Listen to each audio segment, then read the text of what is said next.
15 जुलै 2025 रोजी पंढरपुरातील कुंभार गल्लीत सुरेखा संजय जगताप वय 45 आणि त्यांचा मुलगा लखन संजय जगताप वय 24 यांचा त्यांच्या राहत्या घरात निर्घृणपणे खून करण्यात आला होता.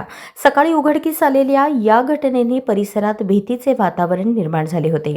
घटनास्थळी कोणताही ठोस पुरावा किंवा प्रत्यक्ष साक्षीदार नसल्याने तपासाला सुरुवातीपासूनच मोठे आव्हान होते.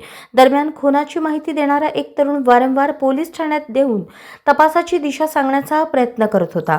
सुरुवातीला तो मदत करत असल्याचा भास होत असला तरी त्याच्या हालचाली आणि वक्तव्यातील विसंगतीमुळे पोलिसांचा संशय बळावला.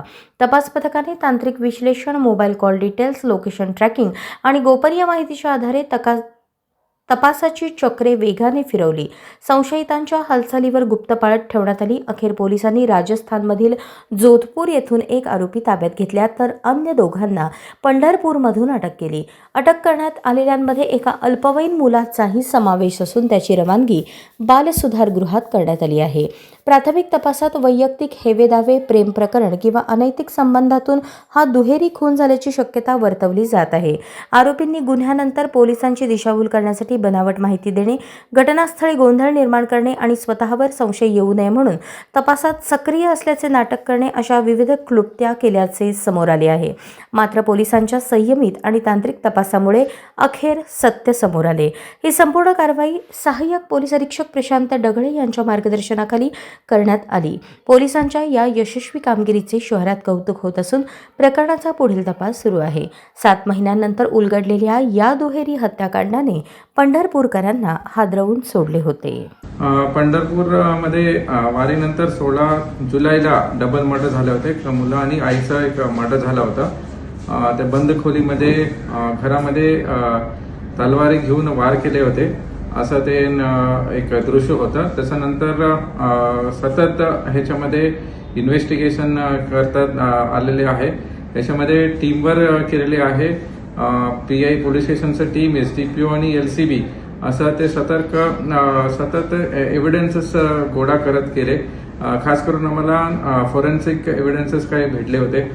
जागावरती काही एव्हिडन्सेस होते. एक्झाम्पल काही फिंगरप्रिंट भेटले होते. नंतर आम्हाला TV जे होतं त्यांचं ते TV मिसिंग होतं त्याचेही काही आम्ही टेक्निकल एव्हिडन्सेस आम्हाला भेटले होते.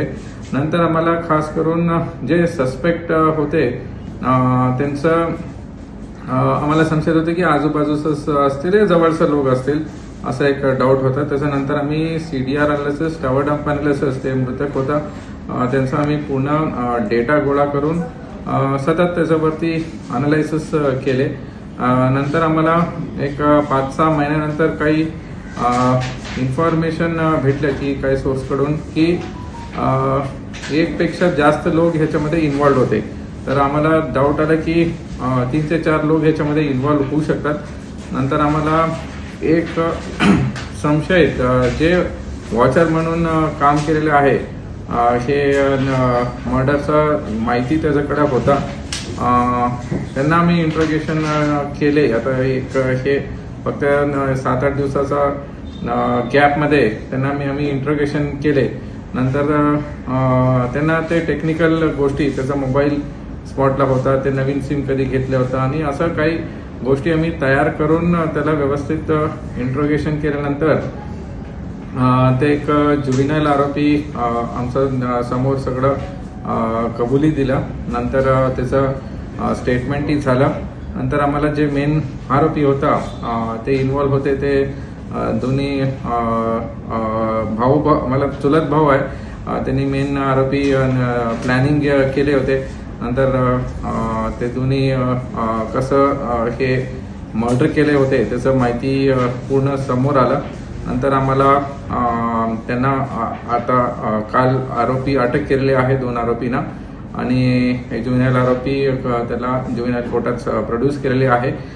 तसेच आम्हाला काल ते TV जे ते डिस्ट्रॉय केले होते ते आम्हाला ते पंढरपूरचं चंद्रभागा नदीमध्ये सापडले आहे. आज वेपन जे यूज केले होते तेही आज रिकव्हरी झालेले आहे. तसंच आम्ही हे सगळं जे वेपन यूज केले होते आणि काही टेक्निकल एव्हिडन्स हे गोळा करून आरोपी निष्पन्न करून गुन्हा डिटेक्ट झालेले आहे. हे पूर्ण क्रेडिट ESP पंढरपूर प्रशांत दगडे त्यांचं टीम, नंतर LCB टीम आणि पोलीस स्टेशनचं टीम हे सगळं मिळून काम केलेलं. प्रत्येक अधिकारी अंमलदार वेगवेगळं त्यांना क्लू भेटलं, एव्हिडन्स भेटलं, ते जॉईन करत गेले आणि नंतर खूप कमी क्लूमध्ये त्यांना सगळं उघडकीस आणण्याचं त्यांचं श्रेय जाते. धन्यवाद. सर कोणत्या कारणावरून झाले काय आले हे मोटिव्ह त्यांचं किरकोळ भांडण होत होतं. ते जे आरोपी आहे ते शेजारीच राहत होते, त्यांचं घरचं जवळच राहत होते.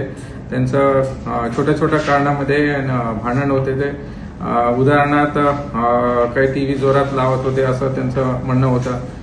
काही क्रिकेट खेळण्यामध्ये त्यांचं काही वाद होत होते. नंतर काही तिथं अड्ड्यामध्ये बसत होते, तेव्हा तिथं किरकोळ भांडण झालेले आहे.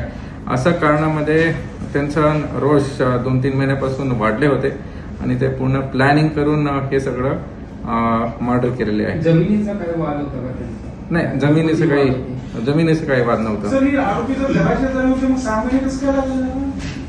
ते टेक्निकल एव्हिडन्स आणि विथ प्रूफ आम्हाला हे सगळं जोडायला लागते. जे आरोपी समोर असलं तरी त्याचं हे तुम्हाला सांगू इच्छितो की आरोपी स्वतः डायल 112ला फोन करून पोलिसांना खबर दिले होता.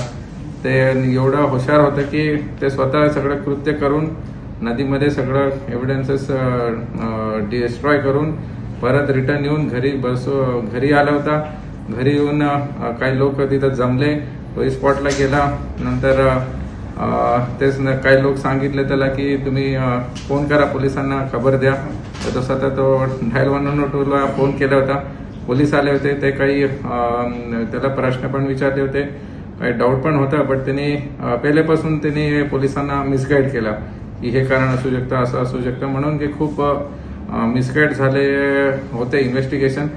तरी आम्ही काही टेक्निकल डाऊट आणि काही गोष्टी समोर आले. नंतर आम्हाला ते एकदम इन्व्हेस्टिगेशनमध्ये आम्हाला गती पकडलं. त्यासाठीच हे थोडा वेळ गेला, बट अल्टिमेटली चांगलं सक्सेस झालं. आरोपींची नावं काय सर? आरोपींची नावं दिले नाही. अनेक संबंध म्हणून उल्लेख आहे, कुणाचं संबंध? ते अजूनही कन्फर्म नाही झालेलं आहे. त्याचं आणि अजून एक लेडीसोबत ते ह्याच्या काही आहे, बट अजूनही तपास अजून पूर्ण नाही झाले. ते अँगल अजूनही कन्फर्म नाही. आरोपी राजस्थानला कशासाठी गेले? राजस्थान त्याचं काही नातेवाईक राहतात, तिथं तो गेला होता. ते कामासाठी गेले म्हणून तो सांगितला. त्याच्यावरून पण आम्हाला डाऊट आला की आरोपी अचानक जे इथंच काम करत होतं, सगळं इथं त्याचं घर आहे, नातेवाईक आहे, तर ते तिथं कशाला गेला असा डाऊट आला आणि त्या आरोपी राजस्थानवरून त्यांना पकडून आणलेले आहे. पूर्वी काही हिस्ट्री नाही आहे, काही यांच्यावरती काही गुन्हे नाही आहे, रेकॉर्ड नाही आहे. तर पंढरपूर शहरात 150हून अधिक CCTV कॅमेरे आहेत, त्यातली बहुतांशी कॅमेरे जे आहेत ते बंद असतात. अशा पद्धतीने CCTV जर सुरू असले असते तर हा तपास जो आहे तो वेळेत लागला असता, असं वाटत नाही का आपल्याला? नाही, हे CCTV कायमस्वरूपी राहण्यासाठी आपण काय दक्षता घ्या? हो, ते ऍक्च्युली आता सांगितले आहे. ते CCTV हे पूर्ण प्रकरण CCTV मध्ये आले नव्हते. तेव्हा ते वारीनंतर एक्झॅक्टली वारीमध्ये सगळे कॅमेरा सुरू होते, तेव्हा मेंटेनन्स पण होत होतं. आता काही कारणामध्ये ते CCTV मेंटेनन्ससाठी काही कॅमेराज बंद आहे, बट ते आम्ही दुरुस्त